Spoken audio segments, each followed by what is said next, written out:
বাংলাদেশের সর্বস্তরের মানুষ তারা যেন সেখানটায় নিশ্চিন্তে জীবনযাপন করতে পারে। সংখ্যালঘু হিন্দু, সংখ্যালঘু অন্য ধর্মের এবং উদারবাদী মুসলমান যারাই আছে বাংলাদেশে, তাদের সকলের সুরক্ষা দেওয়া দরকার আজকের সরকারের। তাই দেরিতে হলেও আলোচনা শুরু হোক। আমরা চাই আলোচনা, আমি তো চাই যে আলোচনাটা হওয়া দরকার। সেখানটাই পরিস্থিতি স্বাভাবিক হওয়া জরুরি। আস্ফালন করে কোনো লাভ নেই।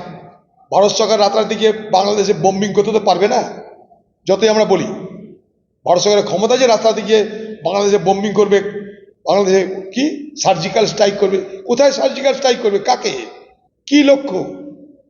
এসব গল্প অনেক হচ্ছে, অকারণে উত্তেজনা তৈরি করার চেষ্টা করা হচ্ছে। বাস্তবটাকে আমরা যেন বোঝার চেষ্টা করি।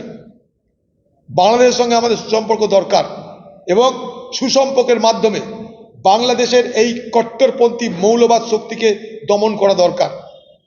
একদিন ইন্দিরা গান্ধী সেই বাংলাদেশের মানুষকে সহায়তা করেছিল, তার জন্য সেখানে সন্ত্রাস থেমেছিল, সেখানটাই স্বৈরতন্ত্রের পতন ঘটেছিল, সেখানে স্বাধীনতা জন্মলাভ করেছিল। সেই স্বাধীনতা যদি বাংলাদেশে বিপন্ন হয়, সেই স্বাধীনতাকে পুনরায় সেখানটাই ফিরিয়ে আনার জন্য বাংলাদেশের মানুষ যদি কোনো প্রচেষ্টা করে, সচেষ্ট হয়, আমরা সবাই তাদেরকে সহযোগিতা করব।